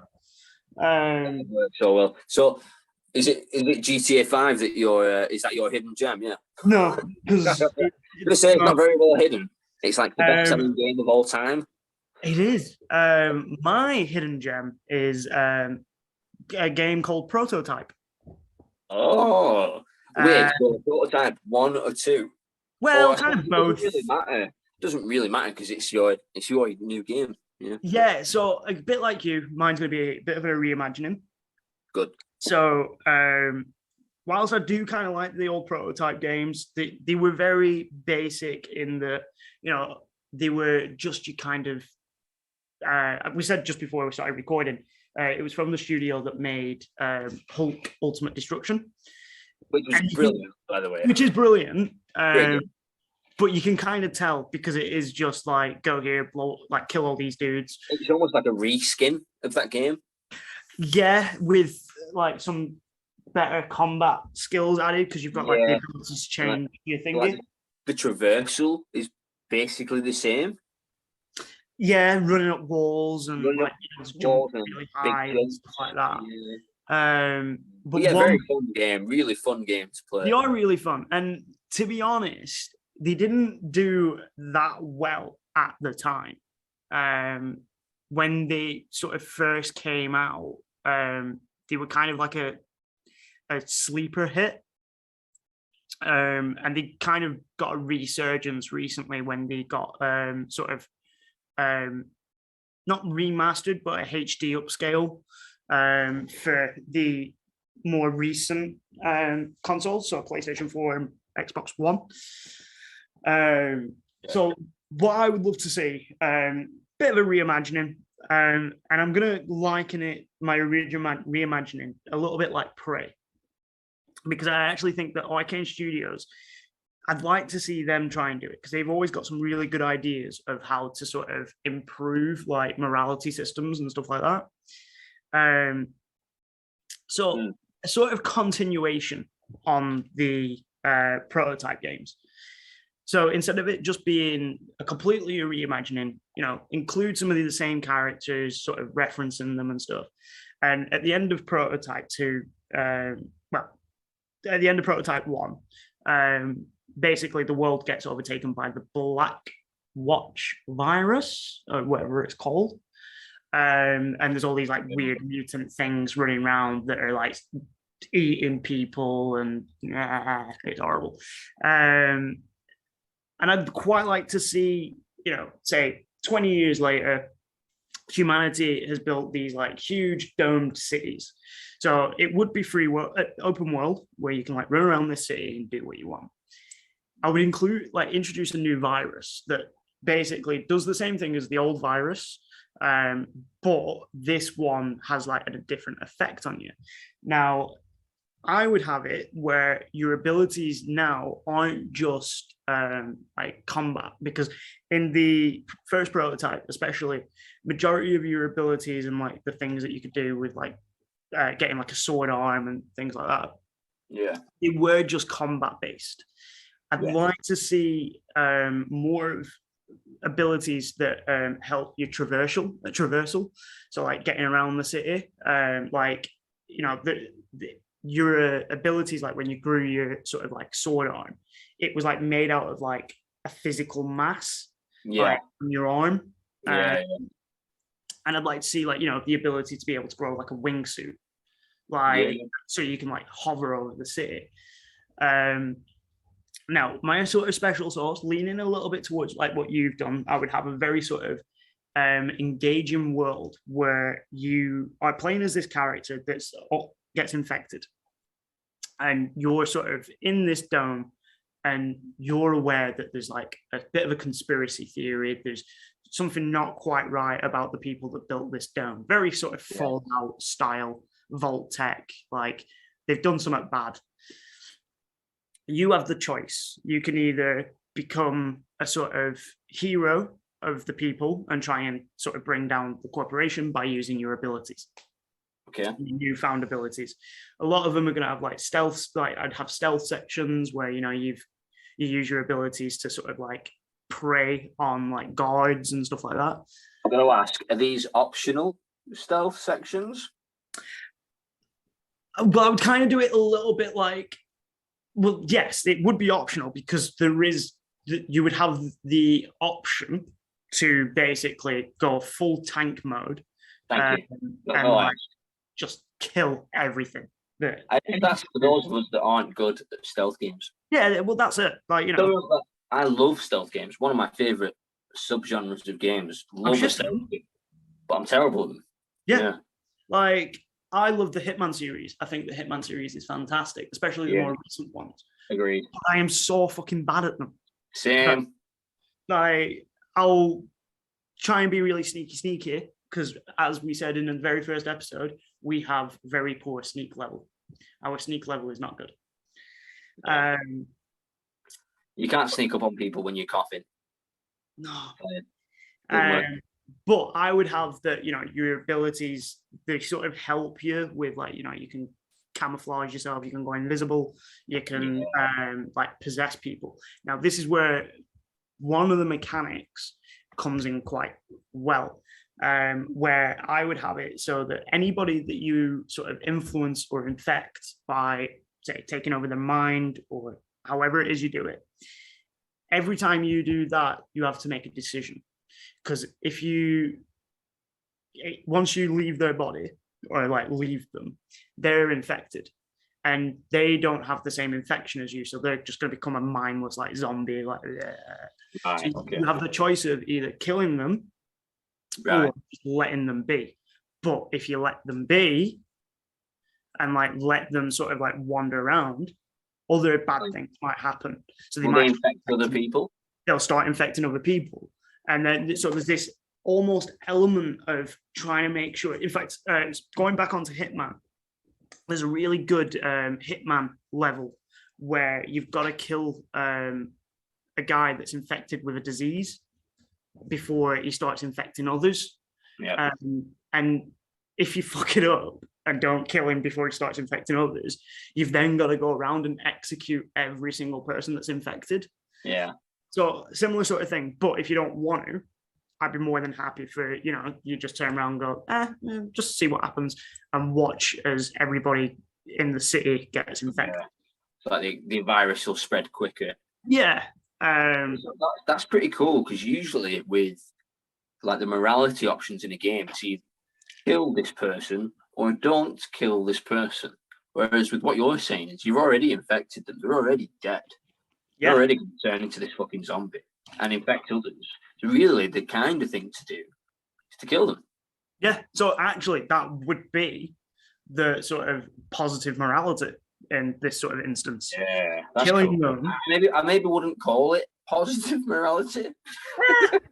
Yeah, I suppose you could come up with different name for that. You could have like vengeant or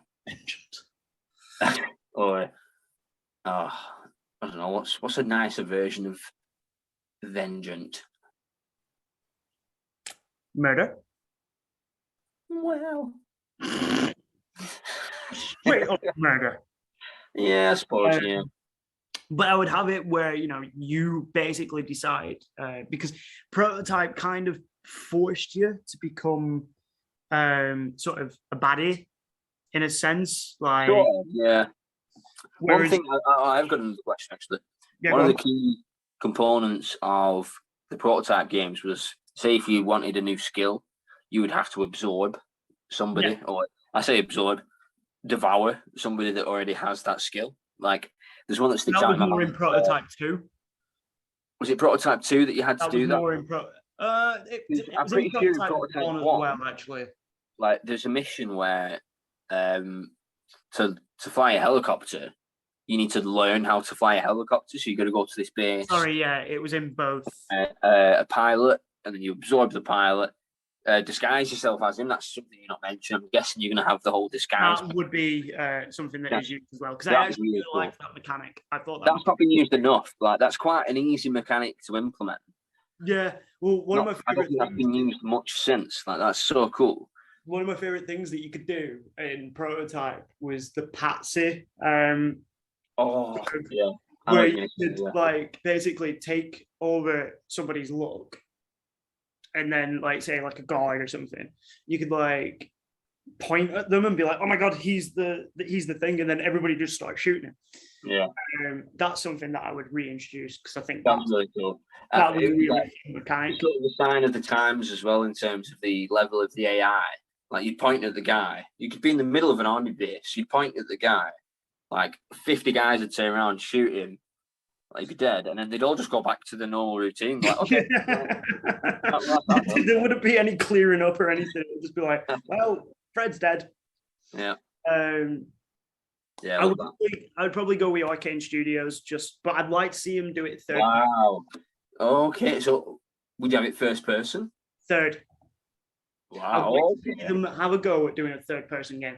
Yeah. Well, why not? Well, I think their next one that's coming out, it's like a vampire hunting game. Oh no, it's not. No, that's Bethesda. No, I'm thinking of a different studio. Or am I? I don't know. We'll come back to that. But yeah, that's great. I love Arcane, and I love the detail that they get into their games. Well, they've always done, like, way back in Dishonored, they've always had that ability to create environments that are impacted by the player's choices. And I really like that. And absolutely. I feel like with something like Prototype, where it is, like you're basically a walking, like, chemical weapon, like biological weapon, whatever you want to call it. Yeah. You are a walking weapon. And like the thing that I suggest with you infect somebody by, like, say, you take over their mind and you use them as like a little drone. Like afterwards, you have to make that decision of, do I kill them or do I let them live? Or sorry, one thing that I sent in my notes to you, you do have the option to cure them. Oh, okay. Oh, I'll tell you what, it's got like Infamous vibes. Yeah, sort of similar. There was a skill on the Infamous games where, say, if you'd accidentally knocked out a civilian or whatever, say if they got caught in the combat or whatever, you could go up to them and you could either restore them, like basically heal them, and you'd get positive points, or you could drain them, get a bit of XP, kill them, and then you get some bad points. Like, it speaks a little bit of that. Yeah, that's pretty cool. I like that. But I think with the cure mechanic, I think you would only be able to so like, say for example, an item that you would carry with you would be like a vial of vaccine, whatever you want to call it. Right, yeah. Oh, but maybe like a limited amount. Yeah, so you can only carry 5 at a time. Yeah. Then 5, that's when you're cool. You're gonna have to start murdering. Or you just like, I want to see the world better. Yeah, make it more difficult. Like, I'm just gonna fucking run away. Yeah. But I feel like that's cool, man. I feel like that would make it really good, especially with like newer generations, and like the fact that it being a domed city or like a sort of walled city. Yeah. You've then you don't have to worry too much about, the like trying to, because it's always awkward when in sort of like video games when like you get to the edge of the map and your character just goes, I can't go any further. Yeah, no, that's a good shout. There's a big in the way. Yeah, well, that's something I could kind of get around with mine as well. With it being 3 different cities, if you get to the border of one city, it's like, oh, do you want to move to the next city? And then you're like, no, and it's like, well, go back then. Yeah, you're like, well, yeah, turn around, do a 180. Bang you. No, that was cool. Yeah, that was a good section. I like that. I think, to be fair, I'd play both. Yeah, absolutely. Oh yeah, I'd play both. I'd buy the shit and play the shit out of both. But yeah, that's the end of that. The final little section that we've got is affectionately named Adventure Time. Adventure Time! Come on, grab your friends. And it's definitely nothing to do with the show. That's a shame. I had no idea there was a show called Adventure Time. Really? That's a lie. That's a total lie. I'm gonna say, like, where have you been living? Well, I came up with the category, or the section, before I came up with the title of the section. Yeah. I came up with it, and then I thought, oh yeah, let's give this a name, Adventure Time, and then I thought, oh well. Anyway, fucking Stewart's Cartoon Network, whoever the fuck it is. It is. Is it? Yeah. Okay. Good. Yeah. See me. You know where I live. But yeah. So Adventure Time. I want you to name one video game character that you would have as a companion. So it's kind of been like a theme over the past few years. Like you got Kratos with his son Atreus. Yeah. You got the Uncharted games. You've always usually got someone with you. You got Sully or his missus or that English bird or that bald guy. I'm doing them all such justice here. I would love for him to just be called that English bird and the bald guy. I think they'd love that. Credits roll. Yeah. Well, you got Ratchet's got Clank. He has got Clank. Joel's got Ellie. Joel has got well, I suppose Joel hasn't got anything anymore. His head's gone. But yeah, so I thought it'd be cool to, pick out a video game character to have as a companion, but also to take you on an adventure in a different video game world. So I went first last time. I'll let you take this away if you want to go for it. I would probably have to say Geralt. Oh, that's a good shout. That is a good shout. He's a badass. He's brilliant. And his dry sort of look on reality will just fill me with endless joy. Yeah. But, and this is a big but, where am I going to take Geralt?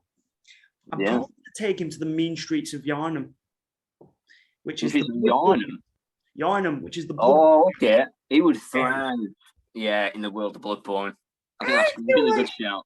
I feel like he'd probably be a bit mentally scarred. No, this is Geralt. But have you seen some of the things in Bloodborne? Yeah, but have you seen what he went through to become a Witcher? True. Totally messed up, man. But has he fought the Orphan of Kos? Probably not, but he fought those three fat ladies in the swamp. What were they called? They were pretty scary. The crones. Yeah, the 3 crones. Yeah, they were pretty scary, man. I loved that mission. And there was the whole like massive fiend thing that turned up. Oh yeah, the fiends. They were well enough. They're pretty scary as well, man. Like they're not Bloodborne level, but I don't think he'd be scared of that. And plus, why would you want him to be scared? He's your companion. He's there to help you.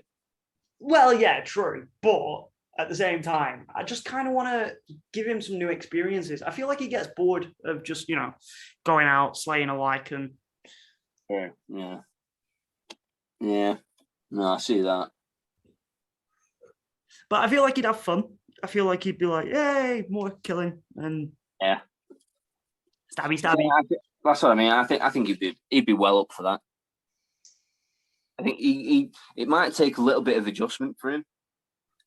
But if Geralt's shown anything, it's that he's versatile. Well, yeah. I just like the idea of Geralt sort of, he's slain numerous monsters. It's basically his life, not just his job. I would love to get to sort of like the blood-starved beast, which is one of the bosses in Bloodborne, and him just like sort of step through the foggy mist, see it, and just be like, nah, fuck that, and just walk off and just leave me like, Geralt, come back. Well, so it's I must say it's worlds away from mine. I'm not sure if I prefer yours, but so the one I've gone for, like my companion, would be Arthur Morgan from the Red Dead 2 game, of course, main character. Reason I've chosen him is because he's like really handy. You know what I mean? He can fish, he can hunt, he can make a fire, he can cook, he can make elixirs, he can make ammo. He can make like bows and arrows and shit. You're like, okay, yeah, that's pretty cool. Yeah. And he is a better protagonist than John Marston. Absolutely. Like, 100%. I do like John Marston. I like John Marston. But Arthur Morgan, man, that was such a complete story with Arthur Morgan in the game. Whereas I feel like when it ended, I feel like that's where it should have ended. The prologue for me sort of took away from the whole Arthur Morgan story. They were like, this is between this game and the start of the next, of the first game. And you're like, well, did we really need that? No, I do agree. Although I did like playing as John Marston and building the house. To be fair, I liked they had like a little cutscene where it was basically like a chop and change of the building the house. I quite enjoyed that. I must say I did. But I do think it took away from the Arthur Morgan thing. I do. But anyway, slightly off track. The world I would take him into, and that I would have him protecting me and looking out for me in, would be the world of the Breath of the Wild, Hyrule in Breath of the Wild. The reason I say this is because in the Breath of the Wild, there's like so much stuff that you can sort of like collect, and you can chop trees down, you can get wood, you can there's all these weapons, blah blah blah. Like heat and fires is like a really important thing in Breath of the Wild. Yeah, because don't you have to like wear special clothing in certain areas? Yeah, like if it's cold in a mountain, then having a thicker top on will help. Or if you've got like a fire weapon, you can equip a weapon that'll warm you up. Or the same if you're in a desert, you can equip an ice weapon to cool you down. I do really want to play Breath of the Wild. Well, I lent it to my friend about 6 months ago. He's still not played it.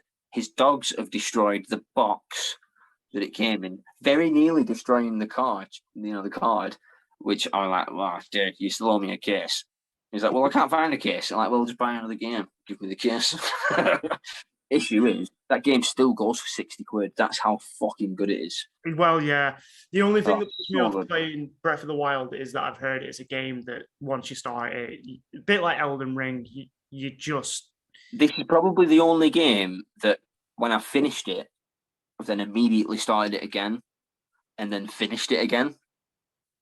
Like I've quite often finished a game and then started it again, like a new game plus or whatever. They don't have new plus on Breath of the Wild. It's a new game. You start from scratch again. But yeah, I finished it in one playthrough. Well, not one playthrough, but without playing anything else in between. Finished it, saw the roll, the credits rolled, started straight away, and then just cracked on. I was like, this is the best fucking game ever. I've played that game 4 times now. I've probably put, I don't even want to know, maybe 300 hours on that game. That is an impressive amount. Every amount. time you play it, you will still find something that you didn't find on your last playthrough. That's one of the reasons why my favorite game franchise is probably Dark Souls, because, I've completed that about 6 Dark Souls 3 in particular. I've completed that about 6 times. And on my most recent playthrough, I found an area I'd never discovered before. And I'm just like, what the fuck? I didn't even know this was here. And in fact, I was watching a video on YouTube and found another hidden area that I've still because I've been playing Elden Ring instead. I've still yet to actually find out how to get there. So yeah, I love stuff like that, where it's like every time you play it, there's like new elements that you're discovering and stuff like that. Yeah, it's so good. Like I've played it through almost entirely for the first playthrough and didn't know that you could basically surf on your shield.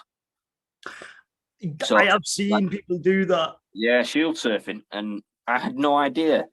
And basically, so you have your guard on, and if you jump while you've got your guard on, there's like another prompt that pops up. It's like if you press Y or whatever, then he'll put the shield on his feet. And then if you're on a hill or whatever, you'll go downhill and it's sand. Anything. And it's so good. And there's so much like that in the game that they don't tell you about, that you just have to find out. And it's just amazing. But yeah, cracking stuff. And to finish off, excuse me, as always, we have a closing question. Don't know if you call this hypothetical. I suppose it is. But I want your take on this. Who wins in a fight? Batman or Blade? That is very weird, because that is eerily close to the hypothetical that I've got that we still need to record. Okay. But who would win? Can I phone a friend? Yeah. She sat next to you. Yeah, I know. I don't know much about Blade. Oh, for fuck's sake. What was that? What was the researcher? She doesn't know that much about Blade. She needs sacking. Okay. Well, while you're thinking, then obviously everyone knows about Batman. Blade is a half human, half vampire hybrid. Yeah. So he has some like supernatural abilities. He's also had extensive training. He has. He's almost like Marvel's Batman in a way. Vampire. He's what? Sorry. He's almost Marvel's version of Batman, sort of. I know it's kind of derivative, but I would probably give that title sort of an anti-hero. It's kind of dark. Yeah, to be fair, he is, but not the Moon Knight TV series. No, the Moon Knight comics. Yeah, they're very close. They're very much closer to Batman. Yeah. I'd probably go with Blade. Okay, can you give me a reason why? Because I'd go Batman.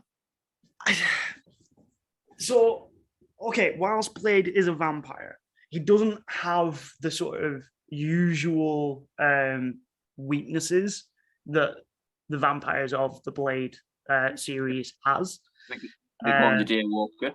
So, yeah, he's a day walker, so he can go out in day and stuff. And Batman clearly has a phobia of going out during the day, so that's one advantage. Blade has supernatural I think it needs to be strength. said that Blade can only go out in the day so long as he has had his dose of blood. He does still need that dose of blood to not go full vampire. It needs to be stated. You got to remember, Batman, he loves his prep. Like, he'll probably find this out, like maybe sabotage his blood supply. Oh, that's Batman's style, man.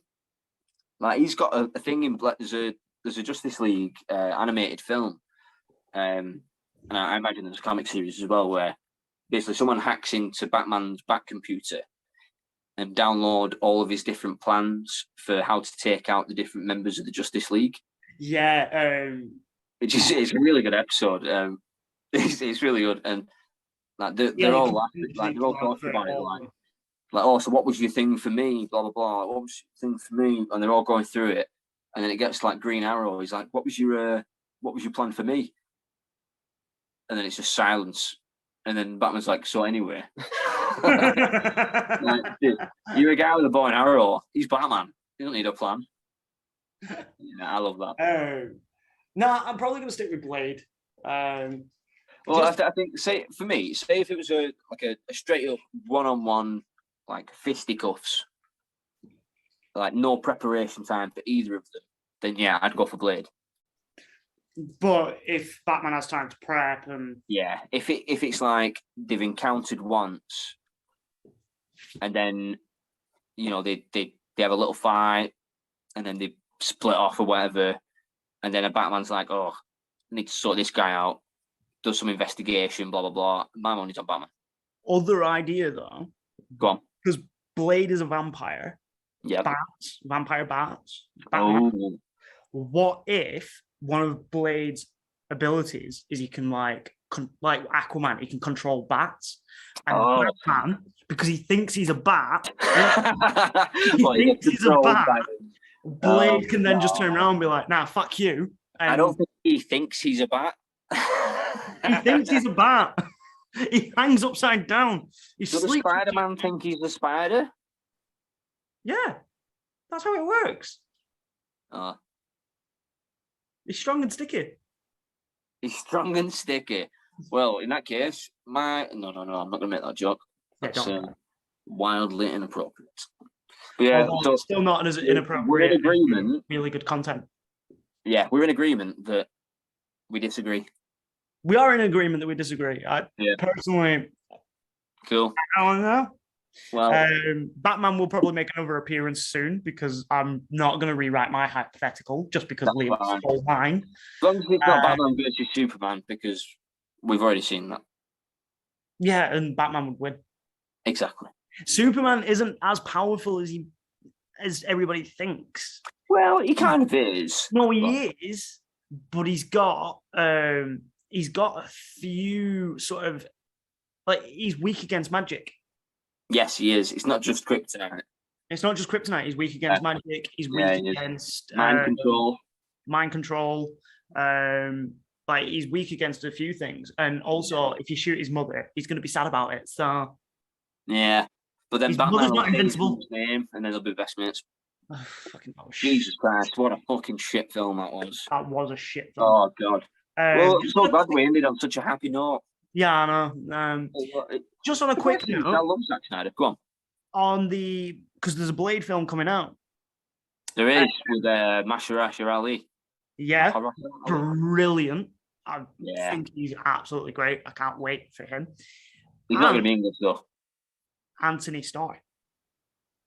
Yes. Who is he playing? Do we know? I don't know the name of the character, but as far as I'm aware, it's the villain. Right. Good. Yeah, I think he's dude, like he's got to be one of the best villain actors I've seen in a long, long time. Fuck me. The way he is as Homelander is so good. Brilliant. Have you seen any of the takeouts? Like, remember in series 1 and 2, because he loves his breast milk, doesn't he? Yeah. And there's that scene where he's at the fridge and he's there like just sort of savoring. It's like the last few like bottles or whatever of breast milk that he's got, and he's savouring this milk, and he's like proper slowly trying to drink it. Oh, and he's being like overly sexual about it, and it's so difficult to watch because it's just it's uncomfortable. It's weird. There's a lot of bits in the boys that are kind of uncomfortable to watch. And I remember watching that bit and thinking like, oh, imagine shooting that. Like, he's genuinely like, he looks excitable by this milk. Like, he's done really fucking well there. And then in this blooper that I saw, it must have taken 25 different tries to sexually drink this milk. I could imagine him sort of around take 24 being like, I'm lactose intolerant, fucking just get over it. But yeah, so we haven't really decided who would win that fight. Yeah, we have with Batman. No, it's not. It's Blade. Blade has a sword. Yeah. Batman. Batman beats people with swords all the time. But Blade has the ability to control bats, and Batman thinks he's a bat. Right, yeah, we're going to have to disagree on this, yeah. So it's a draw. It's a draw. Yeah. It's a draw. But it's a hypothetical question, so nobody's ever going to win. Exactly, yeah. Or, unless we agree. But we don't. So. Well, yeah, not in this instance, no, but maybe next week. Maybe. I've got a bit of a doozy one next week, which I'm kind of excited for. Unfortunately, Batman's in it. So. Not unfortunately, if you're a Batman fan. True. Adam West. Oh. So, quick throwaway hypothetical. Not a question, just more of a ponder this. You've been kidnapped by Heath Ledger's Joker. Batman's coming to save you, but it's Adam West, Batman. Yeah, that's not even a hypothetical. That's just like, here's a situation where you're going to die. Like, yeah, cool. Yeah, but like, he has shark repellent. Yeah, look, even if he gets there in time, I have no faith that he's going to do anything to save me.